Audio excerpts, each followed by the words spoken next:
Hi guys, success मंत्रा में आपका स्वागत है। तो गाइज फिर आज आप लोगों के बीच प्रैक्टिस सेट नंबर 11 लेकर हाजिर हूँ। इससे पहले कि गाइज अगर आपने प्रैक्टिस सेट नंबर 1 से लेकर 10 तक नहीं देख रखे हैं तो जाके आप प्लेलिस्ट में और लिंक डिस्क्रिप्शन में है, वहाँ पे आप क्लिक करके देख सकते हैं। तो गाइज अगर आप इस चैनल पर पहली बार विजिट कर रहे हैं तो चैनल को सब्सक्राइब कर दीजिए प्लीज़, एवं बेल आइकन को दबा दीजिए ताकि जब भी मैं ऐसी वीडियो अपलोड करूँ तो सबसे पहले नोटिफिकेशन आपके पास पहुँचे। गाइज वीडियो अगर अच्छी लगी हो तो वीडियो को लाइक कर दीजिए एवं दोस्तों के साथ शेयर भी कर दीजिए इसको। गाइज आपसे रिक्वेस्ट है कि वीडियो को शुरू से लेकर अंत तक ज़रूर देखें, स्किप मत करें। तो गाइज शुरू करते हैं। प्रैक्टिस सेट नंबर 11 का पहला प्रश्न आपके फ़ोन स्क्रीन पे जो बोल रहा है कि सर्ग, प्रतिसर्ग, वंश, मनोवंतर और वंशानुचरित संकेतक है। ये किसका है? तो ये पुराणों के हैं। ऑप्शन बी इसका सही उत्तर हो जाएगा। वैसे पुराणों की संख्या 18 है, जिसमें 5 प्रकार के विषयों का वर्णन किया गया है। वो है सर्ग, प्रतिसर्ग, वंश, मनवंतर तथा वंशानुचरित, जो कि इतिहास के लिए 2 महत्वपूर्ण होते हैं। सर्ग जो कि इसमें बीज आदि सृष्टि का पुराण है। प्रतिसर्ग में प्रलय के बाद पुनर्सृष्टि को कहते हैं। वंश जो कि देवताओं और ऋषियों के वंश वृक्षों का वर्णन है। मनवंतर जो कि इसमें कल्प के महायुगों का वर्णन किया गया है। तथा वंशानुचरित, इसमें राजवंशों की सूची दी गई है। तो गाइज आगे की ओर बढ़ते हैं। प्रथम शताब्दी ईस्वी में किस भारतीय बौद्ध भिक्षुक को चीन भेजा गया था? तो ये नागार्जुन को चीन भेजा गया था। ऑप्शन डी इसका सही उत्तर हो जाएगा। वैसे नागार्जुन का जन्म 150 ईसा पूर्व में हुआ था, जो कि वे भारतीय बौद्ध भिक्षु, दार्शनिक और माध्यमिक मत के संस्थापक थे, जिनकी शून्यता की अवधारणा के स्पष्टीकरण को उच्च कोटि की बौद्धिक एवं आध्यात्मिक उपलब्धि माना जाता है।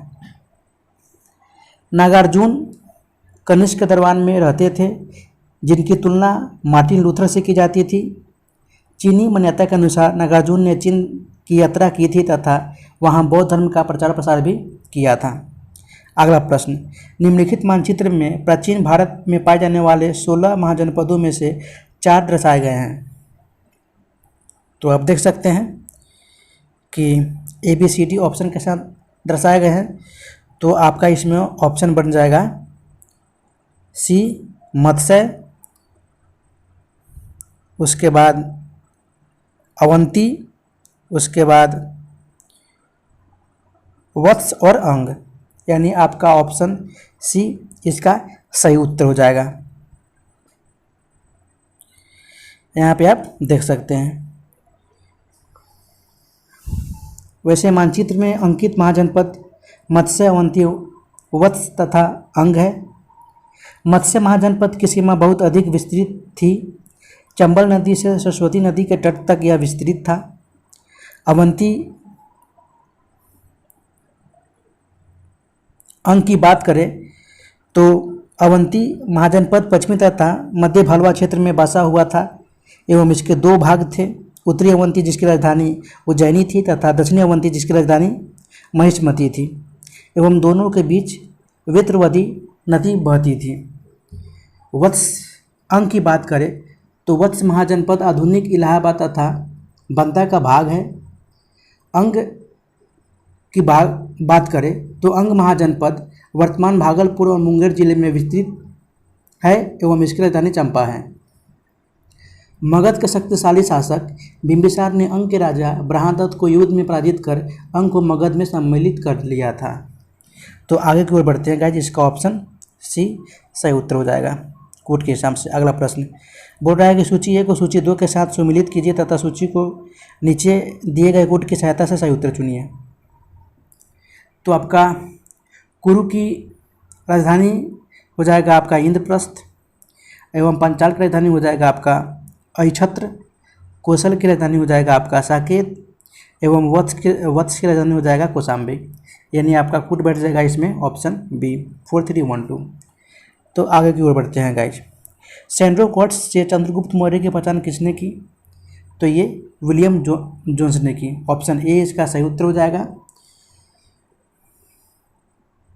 क्लासिकल यूनानी रोमन लेखों के विवरण से मौर्यकालीन इतिहास और संस्कृति के ज्ञान प्राप्त होता है। यूनानी लेखकों ने चंद्रगुप्त मौर्य के लिए सिंडोकोट्स नामक का प्रयोग किया। अगला प्रश्न, रज्जुक थे तो ये मौर्य शासन में अधिकारी थे। ऑप्शन बी इसका सही उत्तर हो जाएगा। मौर्यकालीन साम्राज्य प्रांतों में विभाजित था। प्रांतों का विभाजन जिलों में किया जाता था। जिलों को विषय या आहार भी कहते थे। इससे जुड़े 3 अधिकारी थे जो कि प्रादेशिक, रज्जुक तथा युक्त थे, जो कि प्रादेशिक शीर्षस्थ अधिकारी हुआ करते थे। पहला स्थान उन्हीं को मिलता था। अगला प्रश्न, निम्नलिखित में से किस अभिलेख में अशोक के व्यक्तिगत नाम का उल्लेख मिलता है? तो अभिलेख है मास्की। ऑप्शन डी इसका सही उत्तर हो जाएगा। अशोक के काल में प्रमाणिक जानकारी के स्रोत के रूप में उनके अनेक अभिलेख हैं। अशोक के अभिलेख लगभग 45 स्थानों से प्राप्त हुए हैं तथा अभिलेखों की संख्या लगभग 150 है।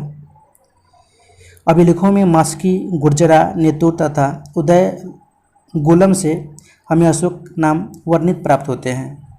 तो आगे की ओर बढ़ते हैं गाइज। बोल रहा है कि निम्नलिखित व्यक्ति भारत में किसी न किसी समय आए थे।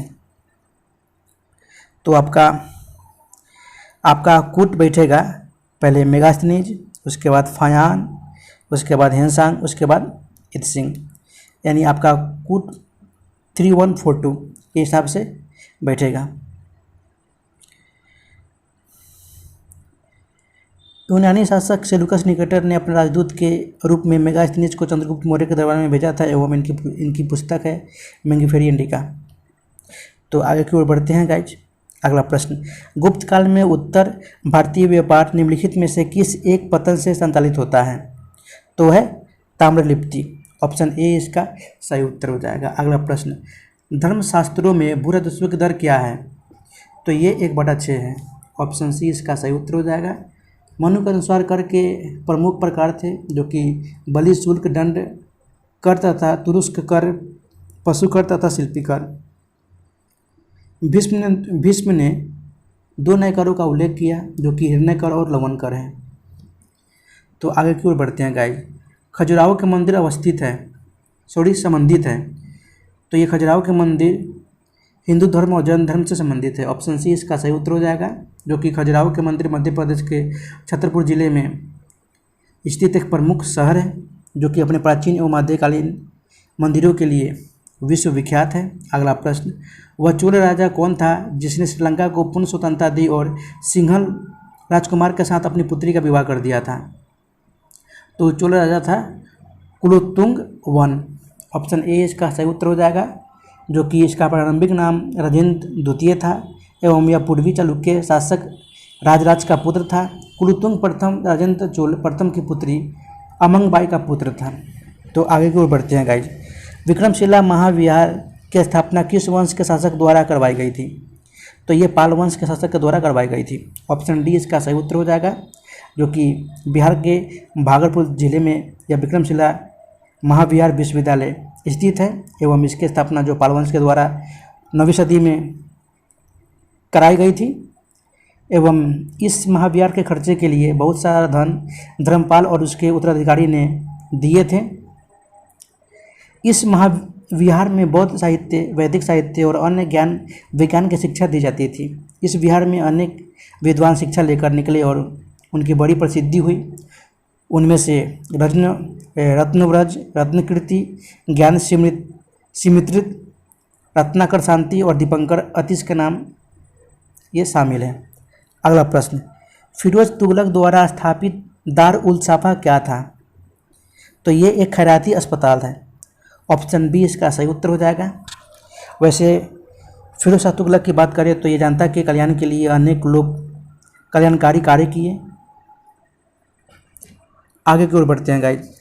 कश्मीर का शासक जो कश्मीर का अकबर नाम से जाना जाता है वह क्या है? तो वह जैनुल, जो कि जैन उल अबेदीन है। ऑप्शन डी इसका सही उत्तर हो जाएगा, जो कि आली शाह का भाई शाही खां, जो कि जैन उल आबदीन के नाम से सिंहासन पर बैठा था। वैसे जैन उल आबदीन की बात करें तो उसने उलर झील में जैन उल लका नामक द्वीप का निर्माण करवाया था एवं उसने शिकायत नामक ग्रंथ की रचना भी की थी। अगला प्रश्न, तुजु के बाबरी किस भाषा में लिखा गया था? तो ये तुर्की भाषा में लिखा गया था। ऑप्शन सी इसका सही उत्तर हो जाएगा। वैसे मुगल वंश के संस्थापक बाबर ने अपनी आत्मकथा तुजु के बाबरी तुर्की भाषा में ही लिखी थी, लेकिन इसका फारसी भाषा का अनुवाद रहीम खान के द्वारा किया गया था। अगला प्रश्न, जजिया किसके शासनकाल में पुनः लगाया गया था? तो ये औरंगजेब के शासनकाल में लगाया गया था। ऑप्शन बी इसका सही उत्तर हो जाएगा, जो कि गैर मुस्लिमों से लिए जाने वाला ये कर था जो अन्य अनिवार्य सैन्य सेवा से मुक्ति के बदले देना पड़ता था, जो कि भारत में सर्वप्रथम यह कर मोहम्मद बिन कासिम के द्वारा लगाया गया था। तो आगे की ओर बढ़ते हैं गाइज। औरंगजेब की मृत्यु के समय मराठा नेतृत्व किसके हाथों में था? तो ये ताराबाई के हाथों में था। ऑप्शन डी इसका सही उत्तर हो जाएगा। अगला प्रश्न, महाराजा रणजीत सिंह के उत्तराधिकारी कौन थे? तो ये खड़ग सिंह थे। ऑप्शन बी इसका सही उत्तर हो जाएगा, जो कि 1839 ईस्वी में रणजीत सिंह की मृत्यु के बाद सरदारों की गुटबंदी का एक प्रमुख समस्या बन गया। सिख दो गुट में बंट गए, जो कि सिंहनवालिया गुट और डोगरा गुट। सिंहनवालिया गुट के सरदार थे चेत सिंह, लाहना सिंह, जबकि डोगरा गुट के सरदार थे ध्यान सिंह, सुजेत सिंह। तो आगे की ओर बढ़ते हैं गाइज। अंग्रेजी भारतीय सेना में चर्बी वाले कारतूसों से चलने वाली इनफील्ड राइफल कब शामिल की गई थी? तो ये दिसंबर 1856 में शामिल की गई थी, जो कि अंग्रेज भारतीय सेना द्वारा प्रयोग की जाने वाली ब्राउन बेस राइफल की जगह दिसंबर 1856 ईस्वी में कंपनी सरकार ने नई इनफील्ड राइफल के प्रयोग करने का निश्चय लिया। कहा जाता है कि इसके साथ प्रयोग की जाने वाली नई प्रकार के कारतूसों के ऊपर टोपियों लगी कारतूस के साथ टोपियाँ लगी होती थी, जो कि उस पर गाय या सुअर की चर्बी की ग्रीस लगी होती थी। कारतूस भरने से पहले यह टोपी धातु से हटानी पड़ती थी एवं कहा जाता है कि इस मुद्दे ने हिंदू और मुस्लिम दोनों के सैनिकों को उत्तेजित कर दिया और यह अफवाह इस क्रांति का तत्कालीन कारण बन गया। अगला प्रश्न, किसके सतत प्रयत्नों से बम्बई में प्रथम महिला विश्वविद्यालय की स्थापना हुई? तो है डी.वी. कर्वे। ऑप्शन बी इसका सही उत्तर हो जाएगा, जो कि इनका नाम है डॉक्टर धुंधो केशव कर्वे, जो कि एक प्रसिद्ध समाज सुधारक रहे थे एवं इनका जन्म महाराष्ट्र के मुरुड में हुआ था। उन्होंने महिला शिक्षा और विधवा विवाह के क्षेत्र में महत्वपूर्ण योगदान दिए थे, जो कि महर्षि कर्वे ने विधवा विवाह संघ की स्थापना की थी एवं अनाथ बालिकाश्रम की स्थापना भी की थी डी.के. कर्वे ने। अगला प्रश्न, निम्नलिखित में से कौन एक सही सुमेलित है? तो है एनी बेसेंट।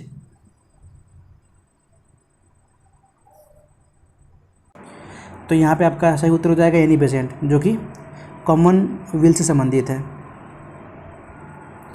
जबकि महात्मा गांधी का हो जाएगा यंग इंडिया से संबंधित एवं बाल गंगाधर तिलक का हो जाएगा केसरी की उपाधि मिली थी एवं बी.आर. अम्बेडकर को मूल नायक के नाम से जानते हैं।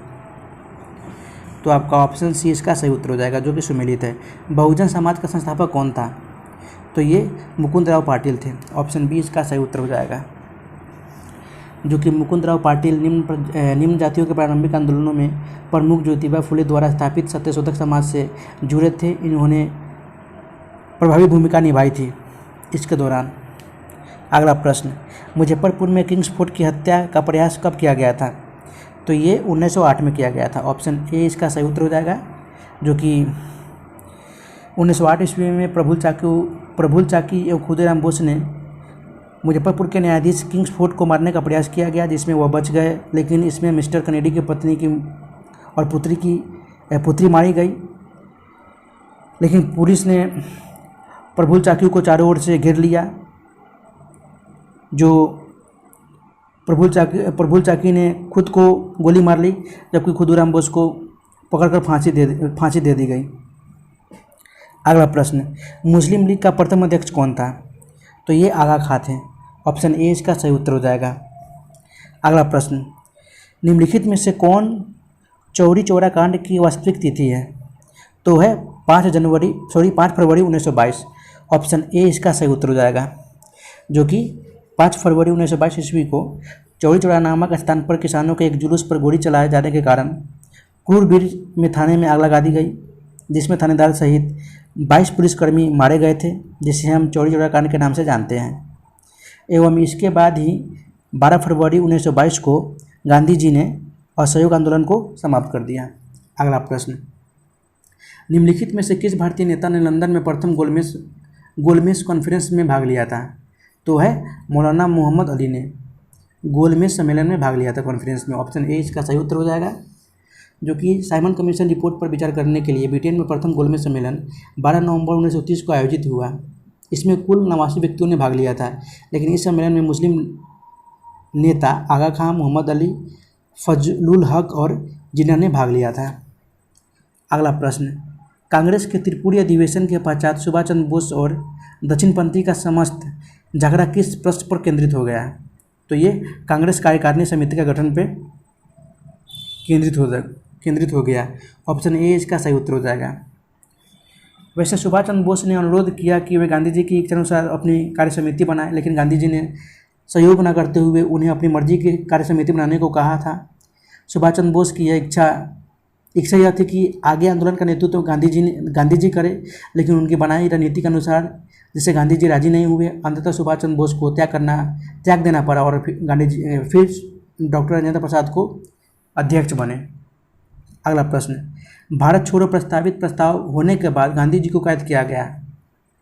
तो ये आगा खां पैलेस में। ऑप्शन डी इसका सही उत्तर हो जाएगा। वैसे भारत छोड़ो आंदोलन स्वतः आंदोलन अस्फूर्त था, क्योंकि आंदोलन के प्रारंभिक दिन में ही सभी कांग्रेस बड़े नेता गिरफ्तार कर लिए गए थे। गांधी जी को आगा खां पैलेस में गिरफ्तार करके ले गया गया था। जवाहरलाल नेहरू को अल्मोड़ा जेल में, अब्दुल कलाम आज़ाद को बांकुरा जेल में तथा शेष को अहमदनगर के दुर्ग में रखा गया था। फिर भी आंदोलन गांधी जी के नेतृत्व में ही रहा। अगला प्रश्न, निम्नलिखित में से कौन नेहरू की अंतिम सरकार 1946 में वित्त मंत्री था? तो थे लियाकत अली खां। ऑप्शन सी इसका सही उत्तर हो जाएगा। अगला प्रश्न, 14 जून 1947 को कांग्रेस के दिल्ली अधिवेशन में भारत के विभाजन का प्रस्ताव स्वीकृत हुआ। इस अधिवेशन के अध्यक्ष कौन थे?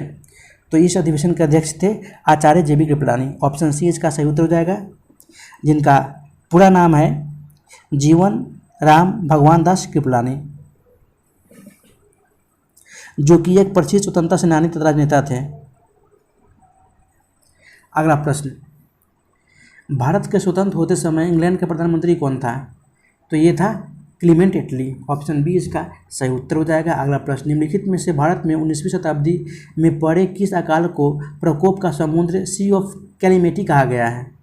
तो ये उड़ीसा अकाल, जो कि 1866 से 67 के बीच हुआ था। ऑप्शन डी इसका सही उत्तर हो जाएगा। एवं भारत में अंग्रेजी शासनकाल में अनेकों बार अकाल जैसी प्रकृति विपदा देखने को मिली थी, लेकिन इन अकालों में 1866 से 67 उड़ीसा अकाल सबसे भयंकर एक विनाशकारी साबित हुआ था। एवं इस प्रकोप को समुद्र या सी ऑफ कैलिमिटी भी कहा गया है। अगला प्रश्न, ब्रिटिश हाउस ऑफ कॉमन्स का चुनाव किस प्रथम भारतीय ने लड़ा था? वह कौन थे? तो वो थे WC Banerjee, Umesh Chandra Banerjee. Option D इसका सही उत्तर हो जाएगा, जो कि एक सफल वकील रहे थे एवं भारतीय राष्ट्रीय कांग्रेस के प्रथम अध्यक्ष थे, जो कि ब्रिटिश हाउस ऑफ कॉमन्स के लिए चुनाव लड़ने वाले प्रथम भारतीय थे। अगला प्रश्न, संघर्ष की ओर पुस्तक के लेखक कौन थे? तो ये जयप्रकाश नारायण थे। ऑप्शन सी इसका सही उत्तर हो जाएगा, जिसे हम लोक नायक के नाम से जानते हैं। एवं यह भारतीय स्वतंत्रता सेनानी और राजनेता थे। इन्होंने इंदिरा गांधी के पदच्युत करने के लिए संपूर्ण क्रांति नामक आंदोलन चलाया था। इन्होंने संघर्ष की ओर तथा प्रेजेंट डायरी पुस्तक की रचना की थी। अगला प्रश्न, छोटा नागपुर पठार का सर्वाधिक घना बसा जिला धनबाद क्यों है? तो ये खनन उद्योग का विकास और औद्योगिकरण के कारण। ऑप्शन सी इसका सही उत्तर हो जाएगा। धनबाद कोयला खनन और औद्योगिक क्षेत्रों के लिए जाना जाता है। कोयला खान की बहुलता के कारण इसे कोयलांचल, भारत की कोयला नगरी एवं भारत की कोयला राजधानी के नाम से भी जाना जाता है। तो आगे की ओर बढ़ते हैं गाइस। निम्नलिखित नदियों में से किसको दक्षिण की गंगा कहा जाता है? तो ये कावेरी नदी को दक्षिण की गंगा कहा जाता है। ऑप्शन ए इसका सही उत्तर हो जाएगा, जो कि इसके प्रवाह क्षेत्र को दक्षिण भारत का चावल का कटोरा भी कहा जाता है। कावेरी पश्चिमी घाट पर्वत श्रृंखला के ब्रह्मगिरी नामक स्थान से निकलती है। अगला प्रश्न जो कि सुमिलित करना है, बोल रहा है यहाँ पे, जो कि बोल रहा है कि प्राकृतिक आपदाएं और प्रदेश। तो बाढ़, जो कि उत्तर प्रदेश और बिहार के मैदान के लिए जाना जाता है, एवं भूकंप तो ये हिमालय का गिरिपात क्षेत्र है, एवं सूखा, जो कि सूखा मध्यवर्ती भारत के लिए है, एवं चक्रवात जो कि झारखंड और उत्तरी उड़ीसा के लिए है, जाना जाता है यह क्षेत्र। तो आपका ऑप्शन कूट बढ़ जाएगा 3142, यानी आपका ऑप्शन कूट, ऑप्शन बी इसका सही उत्तर हो जाएगा। अगला प्रश्न, निम्नलिखित कथनों पर विचार कीजिए। जो कि कथन बोल रहा है कि दामोदर घाटी कॉरपोरेशन के विकास के पूर्व दामोदर नदी पश्चिम बंगाल में दुख की नदी मानी जाती थी। कारण बोल रहा है कि दामोदर अपने ऊपर भाग में तीव्रता से प्रभावित होती है तथा निचले भाग में इसका बहाव बहुत धीमी हो जाता है। बोल रहा है कि नीचे दिए गए गुट की सहायता से सही उत्तर चुनिए। तो आपका इसका उत्तर होना चाहिए ए तथा आर दोनों सही है, तथा आर एक ही सही व्याख्या कर रहा है। तो आपका ऑप्शन ए इसका सही उत्तर हो जाएगा। अगला प्रश्न, उद्योग और स्थान के निम्न जोड़ों में से कौन जोड़ा सही है नहीं है? तो जोड़ा है रेल डिब्बा तथा अभियांत्रिकी, जो कि भागलपुर बता रहा है। आपका ये सही सुमिलित नहीं है, क्योंकि रेल डिब्बा और अभियांत्रिकी आपका ये भागलपुर नहीं होगा, क्योंकि ये आपका होगा सारण बिहार। आपका यहाँ पे सारण होगा, सारण के बेला। जबकि ऑयल रिफाइनरी की बात करें तो आपका ये बरौनी बिल्कुल सही है।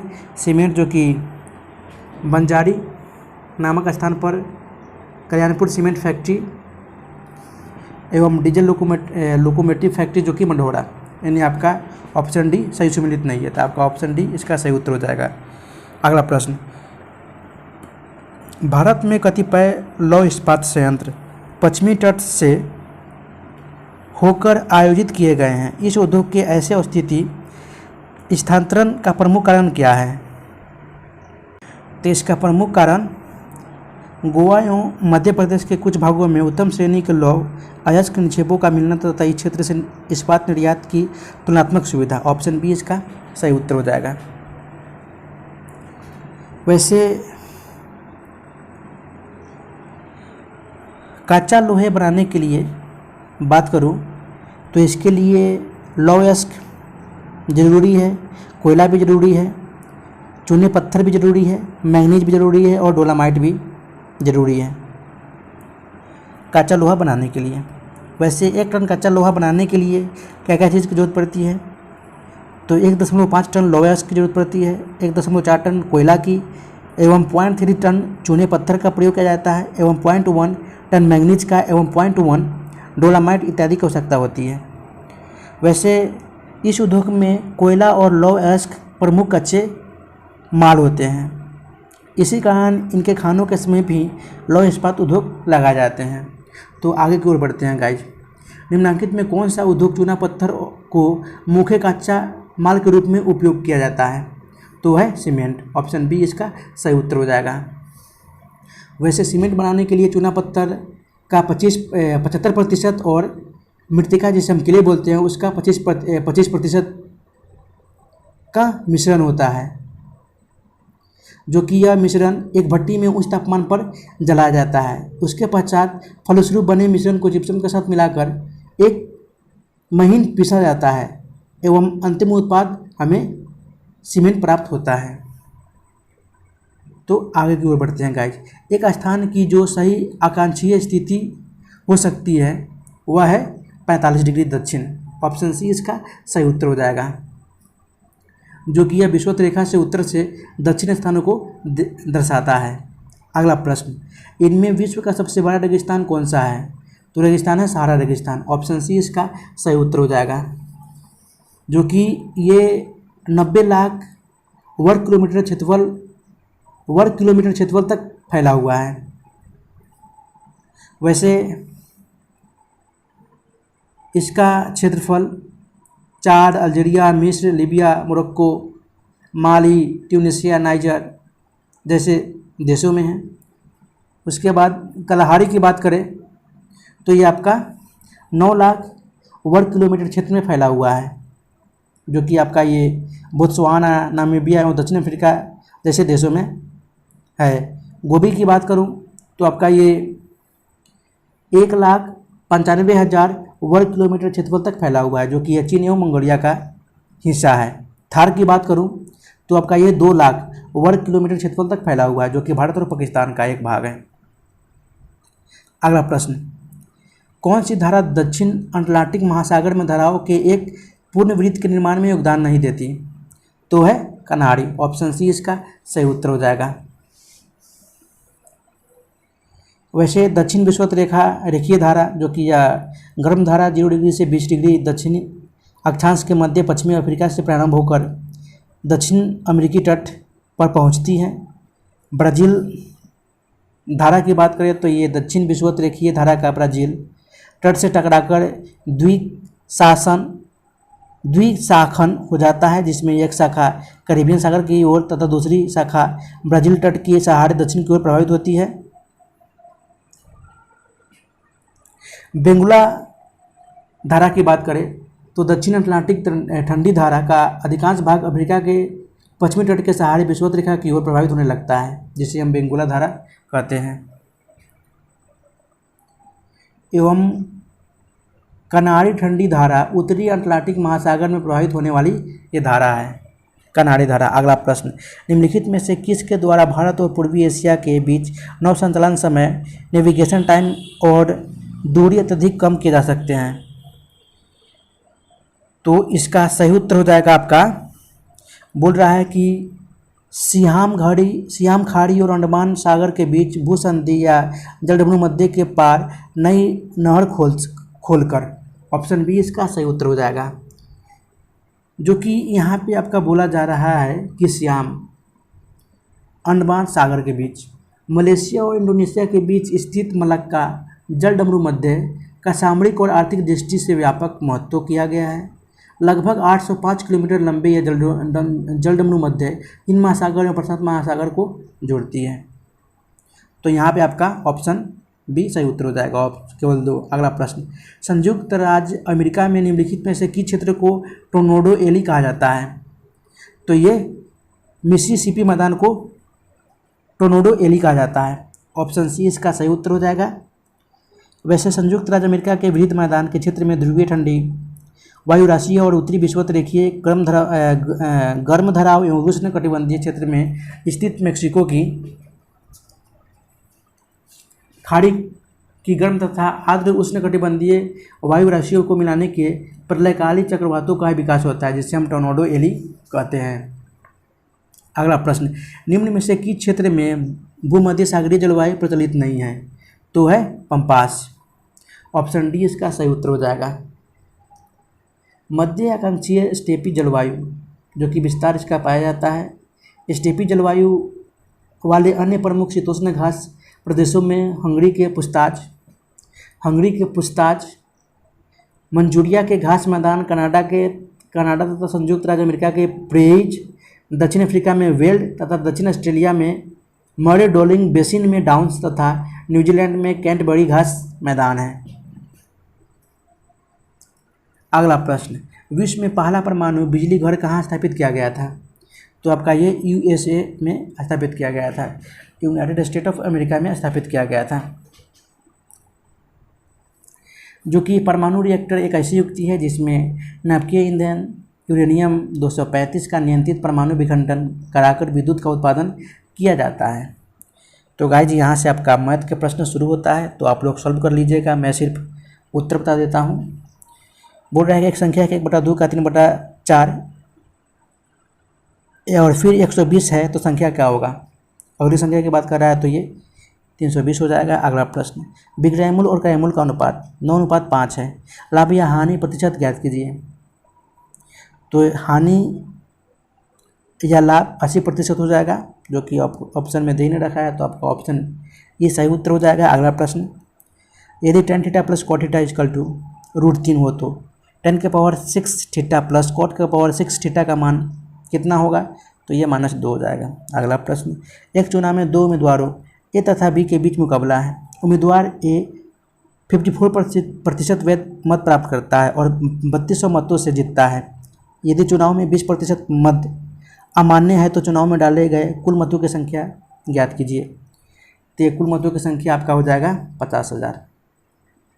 अगला प्रश्न, A/B बराबर 2:3, B/C बराबर 4:5, C/D बराबर 6:7, A/B/C/D का मान ज्ञात कीजिए। तो ये इसका सही उत्तर हो जाएगा 16:4, 24:3, 30:35। अगला प्रश्न, एक निश्चित दर पर एक धनराशि 6 वर्ष में स्वयं की 137.5% हो जाती है। ब्याज की दर ज्ञात कीजिए। तो इसका दर हो जाएगा 6.25%। अगला प्रश्न, कितने वर्षों में 10% प्रति वर्ष चक्रवृद्धि ब्याज की दर से 5,000 रुपये का निवेश 6,655 रुपये हो जाएगा? तो इसका सही उत्तर हो जाएगा 3 वर्ष में, जो कि आपका ऑप्शन ई हो जाएगा।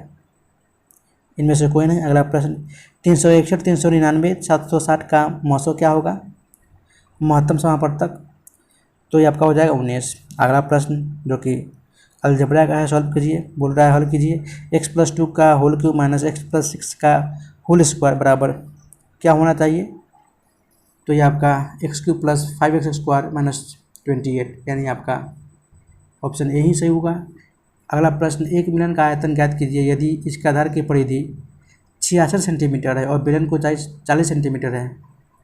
तो इसका सही उत्तर हो जाएगा 13,860 सेंटीमीटर क्यूब। अगला प्रश्न, बोल रहा है कि सूची ए को सूची 2 के साथ सम्मिलित कीजिए और नीचे दिए गए गुट का प्रयोग कर सही उत्तर चुनिए। तो यहाँ पे मैं बता दूँ कि क्यूसेक, जो कि प्रवाह की दर में मापन की जाती है, बाइट, जो कि कंप्यूटर में इसका उपयोग किया जाता है, रिक्टर, जो कि भूकंप की तीव्रता मापी जाती है, रिक्टर भूकंप की तीव्रता, एवं बार, जो कि दाब। तो आपका प्रवाह की दर एवं बाइट कंप्यूटर, यानी आपका कोड बढ़ जाएगा ऑप्शन बी। तो आगे की ओर बढ़ते हैं गाइस। हवाओं की ऊर्जा होती है, तो ये केवल गतिज ऊर्जा में, ऑप्शन बी इसका सही उत्तर हो जाएगा। जब कोई जहाज नदी से सागर में घुसता है तो ये पहले कुछ ऊपर उड़ता है पहले, ऑप्शन ए इसका सही उत्तर हो जाएगा। प्रकाश सीधी रेखा में चलता प्रतीत होता है, क्यों? क्योंकि प्रकाश का तरंगदैर्ध्य बहुत छोटा होता है, ऑप्शन सी इसका सही उत्तर हो जाएगा। हमें वास्तविक सूर्योदय से कुछ मिनट पूर्व ही सूर्य दिखाई देने लगता है, इसका कारण क्या है? तो इसका कारण है प्रकाश का अपवर्तन, ऑप्शन डी इसका सही उत्तर हो जाएगा। और जल में वायु का बुलबुला जिसकी भांति व्यवहार करेगा वह कौन सा लेंस या दर्पण होगा? तो हो जाएगा अवतल लेंस, ऑप्शन डी इसका सही उत्तर हो जाएगा। किसी बिंदु पर फ़ारेनहाइट तापक्रम सेंटीग्रेड तापक्रम का दुगना होता है, तो ये 160 डिग्री सेल्सियस पर। अगला प्रश्न, रेफ्रिजरेटर में खाद्य पदार्थ ताज़ा रखने हेतु सुरक्षित तापमान कितना चाहिए? तो ये 4 डिग्री सेल्सियस चाहिए, ऑप्शन ए इसका सही उत्तर हो जाएगा। अगला प्रश्न, यदि किसी गैस का तापमान आयतन 27 डिग्री सेल्सियस पर संपीड़ित मूल्य का आधा रह जाए तो उसे किस ताप तक गर्म किया जाए कि पुनः मूल आयतन प्राप्त कर सके?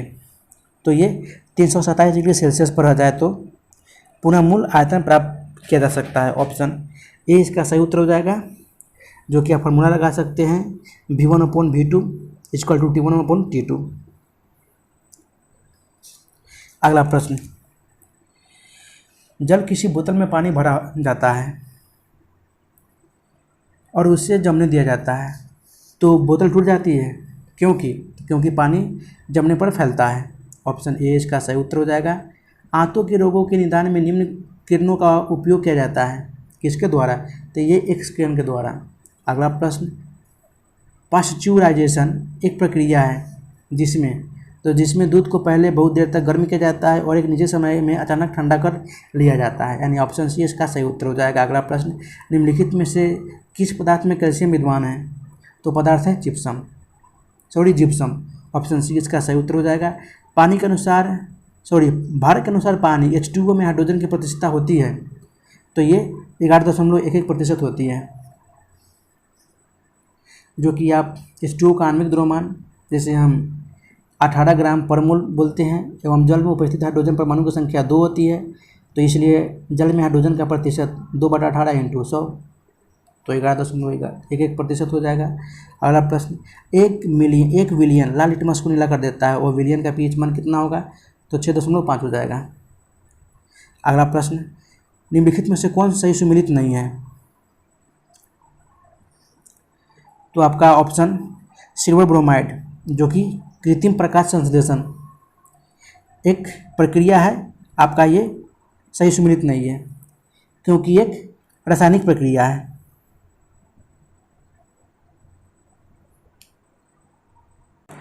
जो कि सूर्य के प्रकाश पानी और कार्बन डाइऑक्साइड को ऑक्सीजन में बदलने के लिए प्रकाश संश्लेषण की प्रक्रिया को बायोमिक्स करती है।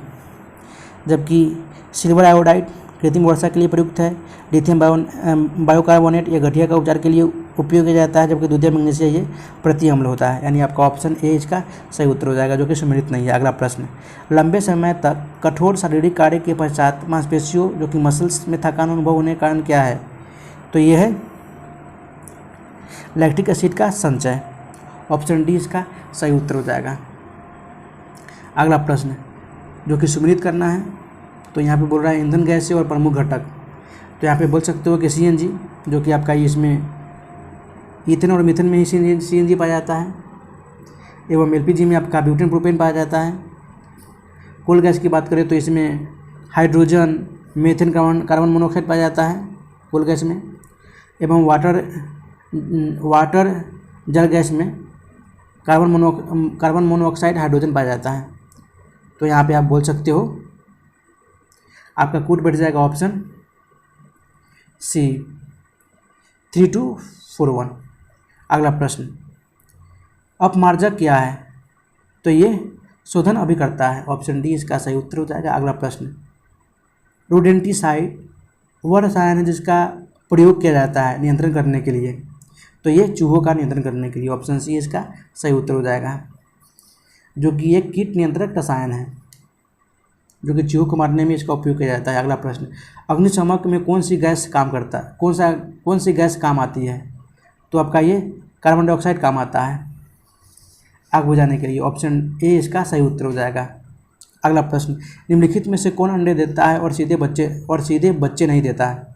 तो आपका ये एरिना, जो कि अंडे देता है जबकि बच्चे नहीं। अगला प्रश्न, पपीते में पीले रंग का कारण क्या है? तो यह है करिका जैंथिन। ऑप्शन सी इसका सही उत्तर हो जाएगा। इनकी फैमिली केरिकेसी है, जो कि वैज्ञानिक नामक केरिका पपाया है,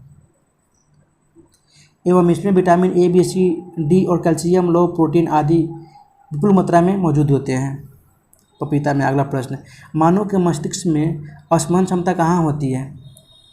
तो ये आपका ये सेरिब्रम में होती है। ऑप्शन बी इसका सही उत्तर हो जाएगा, जो कि मानव को सोचने समझने की शक्ति, प्रेम, घृणा, कष्ट और अनुभव जैसी क्रियाओं का समन्वय सेरिब्रम द्वारा ही होता है। अगला प्रश्न, डायलिसिस किससे संबंधित है? तो ये आपका ये वृक्क से संबंधित है। ऑप्शन बी इसका सही उत्तर हो जाएगा। निम्नलिखित में से कौन सा सही युग्म सुमेलित नहीं है? तो आपका ये विटामिन के, जो कि बंध्यापन बोल रहा है, आपका ऑप्शन डी इसका सही उत्तर हो जाएगा, क्योंकि विटामिन डी रक्त के थक्का बनने में सहायक होता है। जबकि नियासिन पेलग्रा रोग होता है, विटामिन बेरी एवं विटामिन डी सूखा रोग, यानी आपका ऑप्शन डी इसका सही उत्तर हो जाएगा। अगला प्रश्न, थायरोक्सिन क्या है? तो आपका ये हार्मोन है, जो कि इसका स्त्रावन थायराइड ग्रंथि से होता है। यह हार्मोन मुख्यतः शरीर के चयापचय की दर से नियंत्रित करता है। अगला प्रश्न, उस वैज्ञानिक का नाम बताइए जिसने यह खोज की थी कि मलेरिया प्लाज्मोडियम नामक परजीवी से होता है।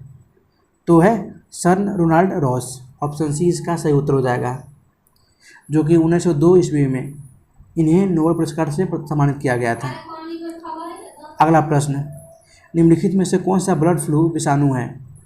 तो है H5N1। ऑप्शन डी इसका सही उत्तर हो जाएगा, जो कि यह बीमारी मुख्यतः मुर्गियाँ, मोर, बतख जैसे पक्षियों में तेज़ी से फैलता है, जिसमें बड़ी संख्या में पक्षियों की मृत्यु होने लगती है। एवं बर्ड फ्लू का पहला मामला हांगकांग में देखने को मिला था। अगला प्रश्न, जब डॉक्टर किसी को कहता है कि उसे टेट्राप्लेजिया हो गया है तो उसका आशय होता है कि उसे पक्षाघात हो गया। तो ये दोनों हाथों एवं दोनों पैरों का। ऑप्शन डी इसका सही उत्तर हो जाएगा, जिसे हम टेट्राप्लेजिया कहते हैं। अगला प्रश्न, भारतीय संविधान का प्रारूप तैयार करने के लिए संविधान सभा के सदस्य को विभिन्न प्रांतों की विधानसभाओं द्वारा चुना गया हो। ऑप्शन सी इसका सही उत्तर हो जाएगा। अगला प्रश्न, संविधान की अनुसूची 6 में इनमें से किस राज्य में लागू नहीं होती? तो राज्य है मणिपुर। ऑप्शन डी इसका सही उत्तर हो जाएगा। अगला प्रश्न, भारतीय संविधान द्वारा प्रदत्त निम्न में से कौन सा अधिकार गैर नागरिकों को भी उपलब्ध है? तो अधिकार है संवैधानिक निराकरण का अधिकार। ऑप्शन डी इसका सही उत्तर हो जाएगा, जो कि यह अधिकार अनुच्छेद 32 के तहत गैर नागरिकों को भी प्राप्त है। अगला प्रश्न, भारत में निम्नलिखित में से किसके अंतर्गत पंचायती राज प्रणाली की व्यवस्था की गई है? तो पंचायती राज प्रणाली की व्यवस्था राज्य के नीति निर्देशक सिद्धांत के तहत की गई है। ऑप्शन सी इसका सही उत्तर हो जाएगा, जो कि अनुच्छेद 40 में यह कहा गया है कि राज्य ग्राम पंचायतों का संगठन करने के लिए कदम उठाएगा एवं उनकी शक्तियों और प्राधिकार प्रदान करेगा जो उन्हें स्वायत्त शक्ति की इकाइयों के रूप में कार्य करने योग्य के लिए आवश्यक है। अगला प्रश्न, भारत का कार्यपालिका अध्यक्ष कौन है? तो है राष्ट्रपति। ऑप्शन ए इसका सही उत्तर हो जाएगा। वैसे कार्यपालिका भारतीय लोकतंत्र के 3 आधार स्तंभों में से एक है। यह विधायिका द्वारा निर्मित कानूनों को देश में लागू करता है। अनुच्छेद 53(1) के अनुसार कार्यपालिका शक्ति राष्ट्रपति में निहित होगी, जिसका प्रयोग वह संविधान के अनुसार या तो स्वयं या अपने अधीनस्थ अधिकारियों की सहायता से करेगा। अगला प्रश्न, निम्नलिखित भारत के राष्ट्रपतियों में कौन दार्शनिक राजा अथवा दार्शनिक शासक के रूप में जाना जाता है? तो है डॉक्टर राधाकृष्णन। ऑप्शन ए इसका सही उत्तर हो जाएगा, जो कि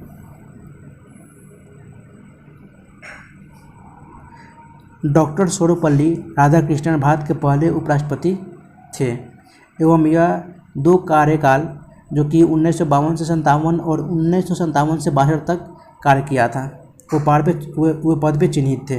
अगला प्रश्न, यदि उपाध्यक्ष लोकसभा की अध्यक्षता कर रहे हो तो उन्हें एक अधिकार प्राप्त है, वह क्या है? तो वह मत बराबरी की अवस्था में मतदान कर सकते हैं। ऑप्शन सी इसका सही उत्तर हो जाएगा।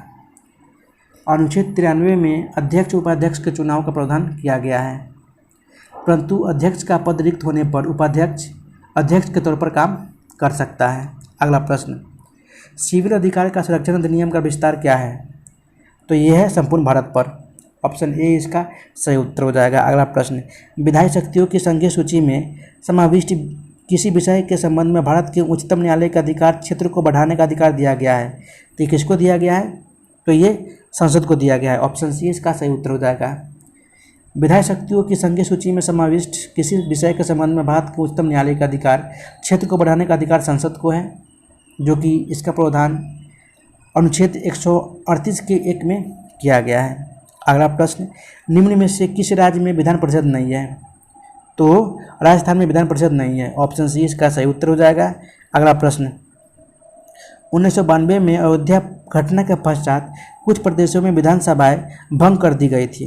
नीचे लिखे प्रदेशों में से किसकी विधानसभा भंग नहीं की गई थी? तो बिहार राज्य की विधानसभाएं भंग नहीं की गई थी। ऑप्शन डी इसका सही उत्तर हो जाएगा। अगला प्रश्न, भारत के संविधान में किस अनुच्छेद में करों को केंद्रों द्वारा लगाया तथा एकत्रित किया जाता है लेकिन केंद्र और राज्यों के बीच वितरित किया जाता है? तो कर है अनुच्छेद 270 के तहत, जो कि 80वां संविधान संशोधन 2002 द्वारा प्रस्तावित किया गया था। इसमें वैसे करों का प्रावधान किया गया जिसमें केंद्र द्वारा लगाया गया एकत्रित किया जाता है लेकिन केंद्र व राज्यों के बीच वितरित किया जाता है। अगला प्रश्न, राष्ट्रीय मानवाधिकार आयोग अधिनियम 1993 के अनुसार निम्नलिखित में से कौन इस आयोग का अध्यक्ष बन सकता है? तो इसका सही उत्तर हो जाएगा उपयुक्त में से कोई नहीं, क्योंकि अगला प्रश्न, निम्नांकित में से कौन एक दल बदल कानून निरोध में आच्छादित नहीं है? तो है किसी दल में विभिन्न चरणों में बड़े पैमाने पर दल बदल। ऑप्शन बी इसका सही उत्तर हो जाएगा। अगला प्रश्न, उस स्थिति में जबकि लोकसभा द्वारा पारित किसी संविधान संशोधन विधेयक को उच्च सदन से अस्वीकार कर दिया गया हो तब क्या होगा? तो ये विधेयक अंतिम रूप से समाप्त हो जाता है। ऑप्शन ए इसका सही उत्तर हो जाएगा। वैसे संविधान संशोधन के संबंध में लोकसभा और राज्यसभा को बराबर का अधिकार दिया गया है। यह विधेयक दोनों सदनों द्वारा पारित किया जाना आवश्यक है। अगला प्रश्न, निम्न में से कौन सा कर केंद्र सरकार द्वारा नहीं लगाया जाता? तो कर है कृषि कर, जो कि केंद्र सरकार द्वारा नहीं लगाया जाता क्योंकि यह कृषि कर राज्य सरकार का कर है। ऑप्शन ए इसका सही उत्तर हो जाएगा। निम्न में से कौन कागजी मुद्रा को जारी करता है? तो ये अंतर्राष्ट्रीय मुद्रा कोष IMF ये जारी करता है। ऑप्शन डी इसका सही उत्तर हो जाएगा। SDR। अगला प्रश्न, निम्न में से कौन सा कार्य राष्ट्रीय विकास परिषद का है? तो है राष्ट्रीय योजना बनाने के लिए दिशा निर्देश जारी करना, राष्ट्रीय योजना के क्रियान्वयन में संसाधनों का अनुमान लगाया जाना, इस संसाधनों पर सुझाव देना तथा राष्ट्रीय विकास को प्रभावित करने वाले आर्थिक और सामाजिक नीतियों पर विचार करना, यानी ऑप्शन ई उपयुक्त में से एक से अधिक। ये सारे कार्य हैं। अगला प्रश्न, भारतीय संविधान के किस भाग में निर्वाचन का प्रावधान है? तो ये 15 में है।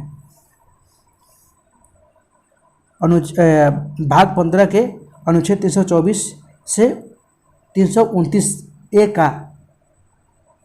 ए तक का निर्वाचन का प्रावधान दिया गया है। अगला प्रश्न, बाल श्रम निषेध और विनियमन अधिनियम 1986 के तहत एक बाल श्रमिक के रूप में पात्र होने के लिए अधिकतम आयु क्या है? तो ये 14 वर्ष है। ऑप्शन ए इसका सही उत्तर हो जाएगा, जो कि भारतीय संविधान का अनुच्छेद 24 एक कारखाने खनन या किसी अन्य उद्योग में 14 साल से कम उम्र के बच्चों को काम करने का प्रतिबंध लगाता है। अगला प्रश्न, भारत की गणतंत्र दिवस परेड 2021 में किस देश की सैन्य टुकड़ी भाग ली है? तो ये बांग्लादेश ने भाग ली है। ऑप्शन डी इसका सही उत्तर हो जाएगा, जो कि गणतंत्र दिवस परेड में 122 सदस्यीय बांग्लादेश सशस्त्र बल भाग लिया है, जो कि भारत के इतिहास में केवल तीसरी बार है। अगला प्रश्न, अमेरिकी अंतरिक्ष एजेंसी नासा ने हाल ही में किस भारतीय अमेरिकी महिला को कार्यकारी प्रमुख नियुक्त किया है? तो है भव्य लाल को कार्यकारी नियुक्त किया गया है। ऑप्शन ए इसका सही उत्तर हो जाएगा, जो कि भव्य लाल अमेरिका के नवनिर्वाचित राष्ट्रपति जो बाइडेन की टीम का एक हिस्सा है। अगला प्रश्न, किस राज्य को प्रधानमंत्री किसान सम्मान निधि योजना को बेहतर ढंग से लागू करने के लिए राष्ट्रीय स्तर पर प्रथम स्थान प्राप्त हुआ है? तो ये उत्तर प्रदेश को प्रथम स्थान प्राप्त हुआ है।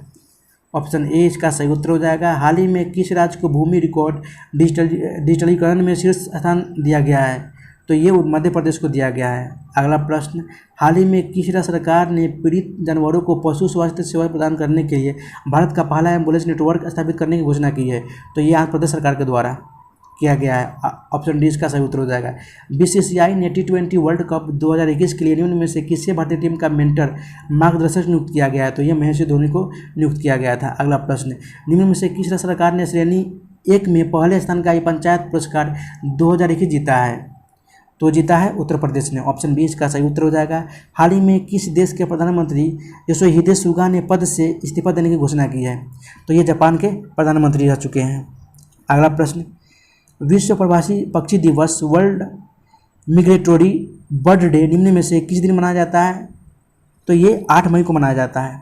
ऑप्शन डी इसका सही उत्तर हो जाएगा। अगला प्रश्न, हाल ही में किस देश को संयुक्त राष्ट्र आर्थिक और सामाजिक परिषद United nation economic and social council के लिए 2022 से 24 की अवधि के लिए चुना गया है? तो ये भारत को चुना गया है। ऑप्शन डी इसका सही उत्तर हो जाएगा। अगला प्रश्न, हाल ही में किस राज्य सरकार ने 1 वर्षीय पाठ्यक्रम योग विज्ञान को शुरू करने की घोषणा की है? तो ये दिल्ली सरकार ने पाठ्यक्रम योग विज्ञान को शुरू करने की घोषणा की है, जिसके अंतर्गत इस साल के बजट में 25 करोड़ की राशि का प्रावधान भी किया जा चुका है। अगला प्रश्न, निम्न में से किस देश ने 29 जून 2021 को तमिलनाडु के कुडनकुलम में 5वीं परमाणु ऊर्जा इकाई का निर्माण शुरू किया गया है? तो ये रूस ने।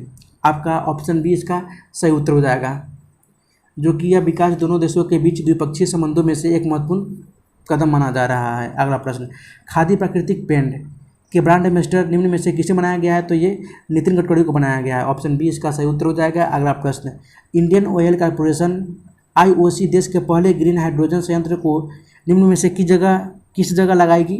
तो ये मथुरा में लगाई जाएगी, उत्तर प्रदेश के मथुरा में। अगला प्रश्न, निम्न में से किस देश को अगस्त 2021 के लिए संयुक्त राष्ट्र सुरक्षा परिषद UNSC की अध्यक्षता सौंपी गई है? तो ये भारत को सौंपी गई है। ऑप्शन सी इसका सही उत्तर हो जाएगा। MotoGP इंडिया के लिए कंपनी ने निम्न में से किस अभिनेता को अपना ब्रांड एम्बेसडर बनाया है? तो ये जॉन अब्राहम को ब्रांड एम्बेसडर बनाया है। अगला प्रश्न, निम्न में से कौन सा बॉलर टेस्ट क्रिकेट में 25,000 गेंद फेंकने वाले दुनिया के पहले तेज गेंदबाज और ओवरऑल 4 चौथे बॉलर बन गए हैं? तो बन गया है जेम्स एंडरसन, दुनिया के पहले तेज गेंदबाज और ओवरऑल चौथे बॉलर। इससे पहले स्पिनर की बात करें, वैसे तेज गेंदबाज तो पहले होंगे, और स्पिनर की बात करें तो इससे पहले 3 ने यह कारनामा कर चुका है, जो कि श्रीलंका के मुथैया मुरलीधरन एवं भारत के अनिल कुंबले एवं ऑस्ट्रेलिया के शेन वॉर्न ने यह कारनामा कर चुका है। अगला प्रश्न, सूचना एवं प्रसारण मंत्री के नए सचिव के रूप में किसे नियुक्त किया गया है? तो ये अपूर्व चंद्र को नियुक्त किया गया है। ऑप्शन बी इसका सही उत्तर हो जाएगा। अगला प्रश्न, भारत राज्य निर्वाचन आयोग बिहार पंचायत चुनाव में EVM का कौन सा मॉडल इस्तेमाल करेगा? तो ये M2 इस्तेमाल किया जाएगा। ऑप्शन ए इसका सही उत्तर हो जाएगा। अगला प्रश्न, पुस्तक सॉन्ग ऑफ इंडिया के लेखक कौन है? तो इनके लेखक है रस्किन बॉन्ड। ऑप्शन बी इसका सही उत्तर हो जाएगा। अगला प्रश्न, भारतीय रिजर्व बैंक RBI ने हाल ही में किस कार्यकारी निदेशक ED नियुक्त किया है? तो ये अजय कुमार को नियुक्त किया गया था। अगला प्रश्न, मीराबाई चानू ने कितने किलोग्राम महिला वर्ग के वेट लिफ्टिंग इवेंट में रजत पदक जीता है? तो ये 49 किलोग्राम वर्ग के वेट लिफ्टिंग में रजत पदक जीता है। ऑप्शन ए इसका सही उत्तर हो जाएगा। मेग्मा माइट चट्टान बिहार के किस जिले में पाई जाती है?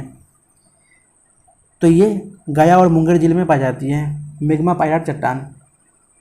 अगला प्रश्न, निम्नलिखित में से कौन सा नगर गंगा नदी किनारे नहीं है? तो नगर है दरभंगा, जो कि गंगा नदी किनारे नहीं है, क्योंकि दरभंगा उत्तरी बिहार का नगर है जो कि बागमती नदी किनारे बसा हुआ है। अगला प्रश्न, भारत में वित्तीय आपातकाल पहली बार कब लगाया गया था? तो ये जो कि ऑप्शन डी ने रखा है इसमें, ऑप्शन डी इसका सही उत्तर हो जाएगा, कभी नहीं, कभी लगा ही नहीं है वित्तीय आपातकाल। अगला प्रश्न, बिट्टू फिल्म को ऑस्कर के लिए नामांकित किया गया, इसका संबंध बिहार के किस जिले से है? तो इसका संबंध बिहार के सारण जिले से है। ऑप्शन ए इसका सही उत्तर हो जाएगा। अगला प्रश्न, राष्ट्रीय शिक्षा नीति 2020 के अनुसार उच्च शिक्षण संस्थानों में सकल नामांकन अनुपात ग्रोस इनरोलमेंट रेशियो को कितना प्रतिशत बढ़ाने का लक्ष्य रखा गया है? तो ये 50% बढ़ाने का लक्ष्य रखा गया है। ऑप्शन डी इसका सही उत्तर हो जाएगा। अगला प्रश्न, हाल ही में उत्तर प्रदेश के किस पूर्व मुख्यमंत्री का निधन हो गया है? तो ये कल्याण सिंह का निधन हो गया है। ऑप्शन ए इसका सही उत्तर हो जाएगा। अगला प्रश्न, कैम्ब्रिज डिक्शनरी में सबसे ज़्यादा तलाश किए जाने वाले शब्द के तौर पर किस शब्द को वर्ड ऑफ द ईयर 2020 चुना गया है? तो ये क्वारंटाइन को 2020 वर्ल्ड ऑफ द ईयर चुना गया है। अगला प्रश्न, सुप्रीम कोर्ट कॉलेजियम ने जस्टिस हिमा कोहली को किस राज्य के हाईकोर्ट की पहली महिला चीफ जस्टिस नियुक्त किया गया है?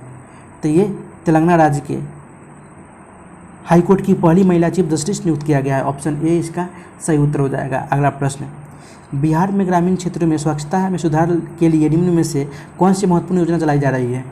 तो महत्वपूर्ण योजना है लोहिया योजना। ऑप्शन ए इसका सही उत्तर हो जाएगा, जो कि केंद्र सरकार का एक महत्वपूर्ण स्वच्छ भारत मिशन का एक हिस्सा है, जिसमें केंद्र और राज्य के बीच 4.40% की हिस्सेदारी भी की गई है। अगला प्रश्न, वर्ष 2019 से 20 में बिहार राज्य में सामाजिक सेवाओं में प्रति व्यक्ति आय कितने रुपए थी? तो ये 4,664 रुपये थी। अगला प्रश्न, 2019 से 20 में बिहार की निवल प्रति व्यक्ति आय भारत की प्रति व्यक्ति आय का कितना प्रतिशत है? तो ये 32.9% है। ऑप्शन डी इसका सही उत्तर हो जाएगा। अगला प्रश्न, जलवायु परिवर्तन को लेकर हाल ही में एक्शन प्लान तैयार करने वाला बिहार का कौन सा देश राज्य बन गया है? तो ये दूसरा राज्य बन गया है। ऑप्शन बी इसका सही उत्तर हो जाएगा, जो कि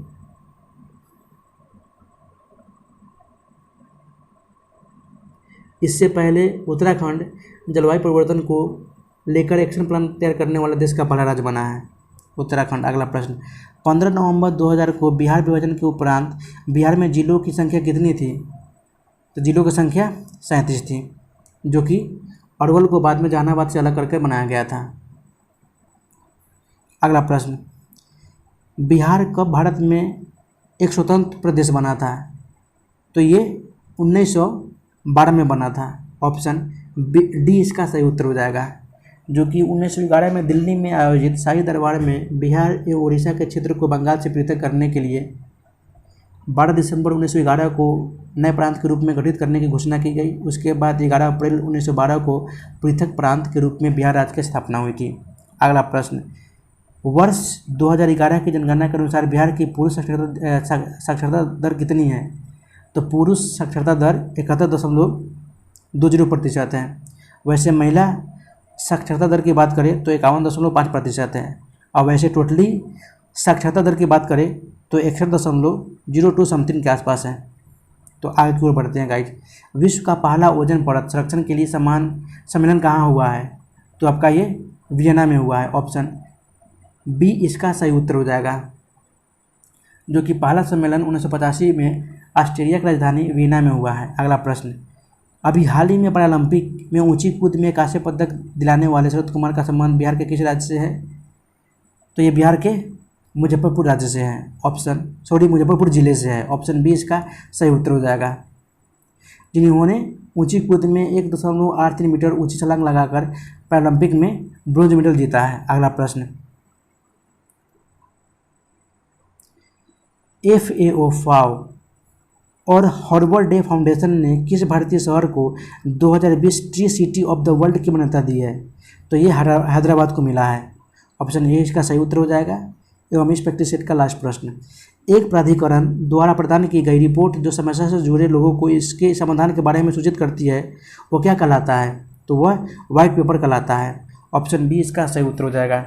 तो गाइज, शुरू से लेकर अंत तक वीडियो को देखने के लिए आपको बहुत बहुत धन्यवाद। गाइज, वीडियो अगर अच्छी लगी हो तो वीडियो को लाइक कर दीजिए एवं दोस्तों के साथ शेयर कीजिए। फिर मिलते हैं नेक्स्ट वीडियो में, तब तक के लिए good bye, Jai Hind, take care of yourself.